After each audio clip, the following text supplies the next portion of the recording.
new act. Everyone in the legal field must handle digital evidence with caution. Here, the resource person will provide you with insight on the topic.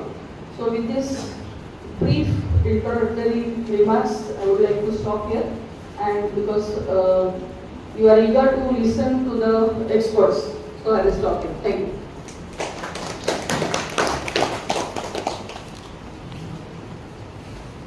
Now, before inviting guests to deliver their lectures on respective topic, I take this opportunity to introduce you all both the resource persons. The first resource person is Mr. Yogesh Thande. Mr. Yogesh Thande is a computer science graduate and postgraduate in Master of Business Administration with specialization in computer management from Pune University. He has completed global certifications like Certified Ethical Hacker, Certified Incident Handler, Computer Hacking Forensic Investigator, etc. He is also a diploma holder in cyber law from Pune University. Mr. Yogesh is a cyber security professional having 15 plus years of dedicated experience of this field. He is expert consultant in public as well as private sector companies for data security as well as data privacy related issues. His area of expertise are cyber crimes and fraud investigation, cyber forensics and cyber law. He has consulted more than 10,000 cyber crimes investigation for law enforcement agencies and more than 2,000 cyber security incidences for private organizations. He has also trained more than 30,000 government officers as well as more than 5,000 IT professionals for cybercrime investigation and cyber forensics. He is the member of review committee assigned for improvement of standard operating procedure for cybercrime investigation and digital forensics at Maharashtra Cyber, Government of India, Mantralaya, Mumbai. He is also a co-author and principal contributor for several books published by Data Security Council of India over the topic of cybercrime investigation and cybercrime investigation. He has also given major contribution in drafting standard operating procedure for cybercrime investigation manual for Pune Police in Marathi language. He has written several articles over cyber security which have been published in police journals by Center for Police Research. He has been the lecturer, instructor over the topics of cyber forensics to various institutions. Also, he has been the resource person and guest faculty at the number of schools, colleges, universities and other institutions. On behalf of APMS Parishad and Yashwantrao Chavan Law College, I welcome Mr. Yogesh Thande. The second resource person for today's workshop is Mr. Rahul Thorambe. He is President Sanjeevani NGO. He is MBA in Information Technology, holding certifications like CISA ISO 20001, Ethical Hacking, Networking Security, Virus Programming, Web and Mobile Hacking. He is dealing with financial fraud cases for past 15 years. In this field, he is helping victims of cyber crimes to document the case and assist the police for documentation to make the case strong in the court. He has personally seen more than 5,000 cases of cyber crimes. He has been invited on Radio Mirchi for answering live public questions on cyber crimes. I also welcome him on behalf of Yashwantrao Chavan Law College. Now I request Principal Dr. Golab Madam to felicitate our resource person Mr. Yogesh Thande.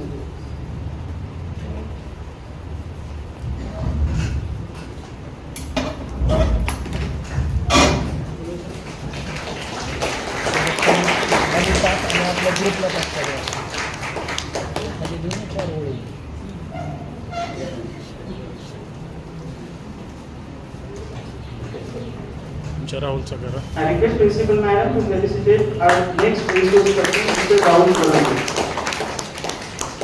Thank you, ma'am. So, without being an impediment between resource person and the students, now I request our first resource person, Mr. Yogesh Thande sir, to deliver his lecture on cyber security challenges and issues. Thank you, sir.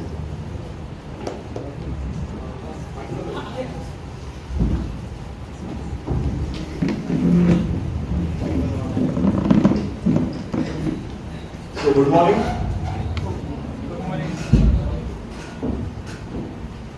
मला असं धरून धरून म्हणून बसत आहे का?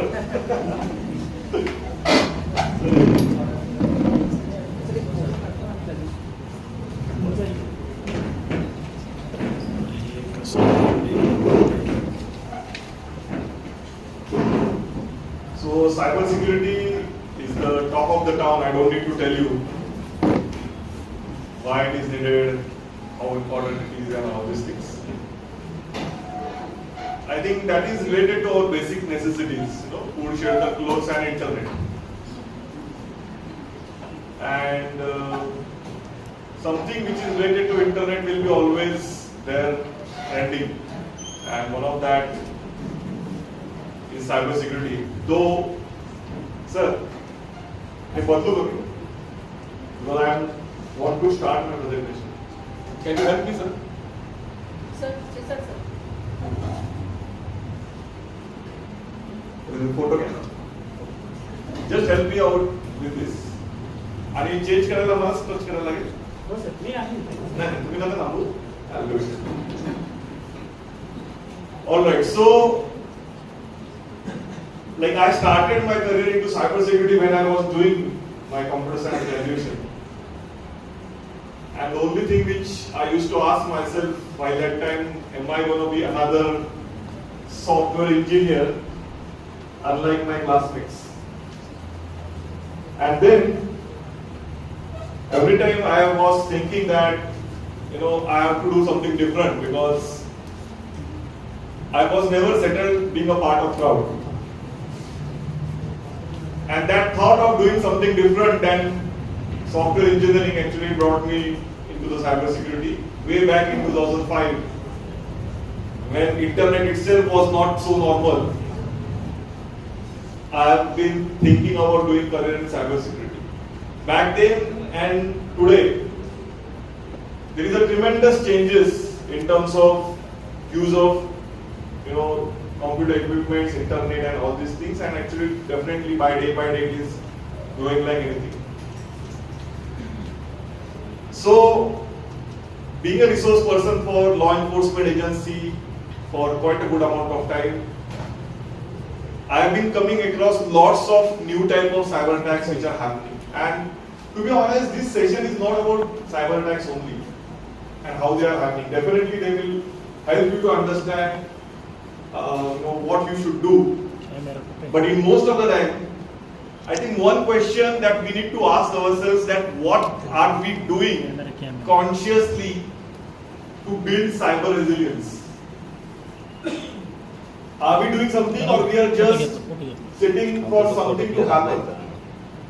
And especially while working in law sector, or you are going to be lawyer hereafter, I think this is something you have to know, because earlier I used to be addressing only cyber crimes, but now because of digitalization has been taken place into everybody's lives so closely that I am now working with all types of lawyers. So no matter what specialization you will choose hereafter, you will always require this.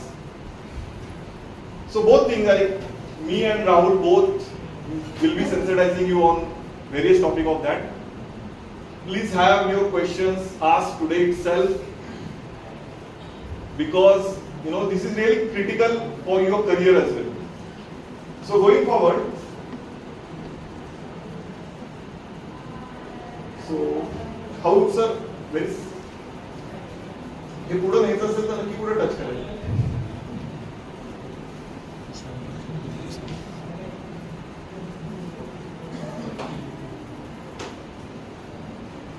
Alright, so this statistic says that this is almost 1 million victims per day.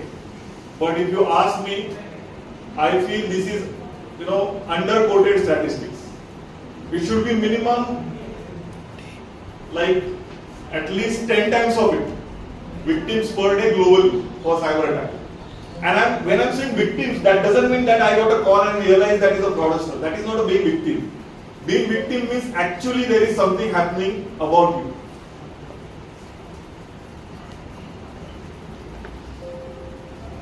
And again, in terms of finances, if you look at, these are the statistics of 2020 published in 2021, which says almost $1,90,000 per second. Now imagine how much would be the amount today. So as by looking at these particular statistics, you can imagine there is a huge growth for people to pursue career even from law background, to protect people money or recover their money while they are losing money in cyber attack. And all these cyber attacks actually starts with data. Data is a new oil, it has been said. And as we are using lots of free services and which are life essential services, I will say. I think if someone says don't use Google Maps henceforth, you will say no, I can't do like that. Or if someone says no, we will not, WhatsApp you cannot use or should not use. Again, someone will say no, that is a really essential for today's communication. So likewise, while we are using all these services free of cost, we are the product, and all our data is being siphoned out. And not only through the services that we use, but also the apps and all these things. Everybody wants to be the part of your mobile phone. Reason because they can get a maximum information and they can make a profile out of you, and they can predict you emotionally what you are going to do, what you are going to purchase, permission to get our personal information. Now the next question is really critical. Are they actually keeping this information secured at their servers? So while being Google, Amazon, Meta, Apple and any other tech company who is continuously fetching our personal information, keeping on their servers, are they actually protecting it? And believe me, it is not easy to protect such a big amount of data on server. So in most of the cases, these companies are being victimized to data breach attacks. And our data has been stolen from these companies. And after this data has been stolen, that particular data is being sold on darknet. And it's a reality. And if you ask me, even my data is there on darknet. It doesn't mean that I am a cybersecurity expert, that means my data is not there. Because I am using all these services, so I am not an exception to that. And while that information is available for sale on darknet and these guys are purchasing that data or selling that data for other criminals, imagine the cyber attacks happens in this era is all planned cyber attack. These are not the random cyber attacks. Okay? So gone are the days where there used to be a random attack. Now all the cyber attacks are the proper planned attacks. And that's why the success rate for these attacks has been increased like anything. Most of the time you may see, sir, there are hardly any news that Google data has been compromised, Apple data has been compromised. Yes, that news comes into the media only when they lose a negotiation with the attacker. So attacker take a good chunk of data from their servers and then they sit for a negotiation that you pay us in bitcoins or cryptocurrency because that is difficult to be traced, and then only we will not publish that information. While they lose that negotiation, they actually sell that data again in cryptocurrency on dark web. So everybody who is sitting here and using these services, our data is there for sale. And that's why we have to be more cautious, because the enemy here in cyberspace already knows everything about you, whereas you don't even know who the enemy is. And that's why I think we have to be on our toes while we are roaming around in cyberspace every now and then. So like I have just said, it is all research-based attacks, even if it is on individual or a company or an organization. All these attacks, starts with proper research about target, finding the loopholes, exploiting them, and all these things. Now I will share you a case study with you, about hacking, and then it will make you think that how critical it is. Now, if I ask you, and as well as me, that what are you doing for cyber security, apart from putting a password to your account and installing an antivirus? Right? If the enemy is so strong, enemy is so knowledgeable, you have to be on your toes. And then you can, with this case study also you will realize. So this case study is about a person who is living in Magarpatta, Pune, and he is a victim of hacking. But this hacking is not the normal hacking. It has turned out to be really ugly for him. As an ethical hacker, when I did my ethical hacking in 2008, first thing they had taught us how to make system hack proof. Are you interested to know how to make system hack proof? Yes, sir. So pay your attention that in order to make any system hack proof, first you need to disconnect the system from network and then shut down the system, keep it in the cupboard so it will be hack proof. This is not my definition, okay? This is a real definition, you can Google it. There is not a single system which is a hack proof system. Okay? Otherwise, company would have, market themselves like buy this laptop, this is a hack proof laptop. Or buy this phone, this is a hack proof phone. Nobody is doing that. Because they know whenever there is access, there is a possibility of unauthorization. Now here, in this particular case study, the person received an email in the month of December, and it was an email from unknown person saying that you have a gift from Santa. Okay? It is a month of December, and no matter which religion you follow, you know that the Santa will come and gift you. So he just got curious on that, that gift could be. He clicked on that email, he went to this particular site, he opened that particular site, and then he has been redirected to a site where there was a pop-up that click here to download gift from Santa. And then he downloaded that particular gift, which turned out to be a GIF file, all these moving picture files. And what was there in that file? That Santa is dancing. So Santa's gift is Santa's dance. Okay. He found that funny. For him, the gift and the overall thing got over. But then for hacker, it got just started. Hacker realized that he could land into a Lenovo laptop, and that Lenovo laptop is connected to a home Wi-Fi router. So that hacker got into the Wi-Fi router and hacked every device connected to that Wi-Fi router. Now, in normal situation, hacker should have just siphoned out all the money and vanished. But this hacker was little different. He started sending emails to the victim. So this is the malware planted, and this is the screenshot of his Gmail, the victim's Gmail. And you can see, because those I think who are standing there might not be able to, but I'll read for them. There is an email by hacker to the victim. I have masked the details so you will not realize who is the person is. That he wakes up 9:30, 10 a.m. every day, lazy guy. Okay. And he was not only sending this email to himself, like that victim, he was sending that email to all his friends, colleagues, and relatives, everybody. Now there is a second email again the same, that you are extremely lazy and all. Third email is interesting, from top. It is an email from that victim's wife email account to the victim saying that Sheila's mobile hacked. So hacker hacked her phone and sent an email to the victim saying that your wife's phone is hacked. And hacker used to talk to him through only subject line. So even though he won't open that email, the hacker could be in a position to convey his message. And likewise, hacker was sending emails to everyone, and then everybody started asking questions to him. What are you happening? Are you actually waking up 10 a.m. every day and all these things? He rushed to cyber police station and he filed a complaint there.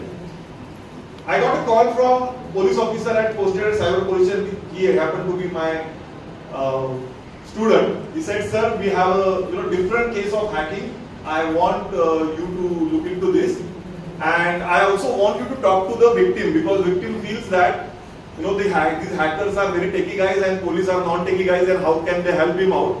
So he wanted me to connect with him and talk to him and make him relax a little bit on this part. So I talked to that guy and I said, don't worry. Now whatever the emails you are receiving, we are working on it. And I am also ethical hacker. I am a private person and I am training law enforcement agencies. So you don't worry. We will take care of whatever is happening. Only one thing I have requested in that whenever you receive a new email, you take a screenshot of that and send to me. So I will understand the level of penetration. So he has agreed to that. And I was not in Pune during that particular period when he had called me. So I said, after 4 days when I will be back, I will meet you and I will meet the investigation officer as well. Meanwhile, that particular victim has sent me a WhatsApp message. This is the WhatsApp message that victim had sent to me. Now he has taken a screenshot, like I have told him, and he has mentioned Like first I will tell you what the screenshot is all about. Screenshot is the last email in this bigger screenshot. Do you often take your dog in your red car? So it's a question from hacker to victim that are you taking your dog in your car for a ride? Then hi Yogesh, this is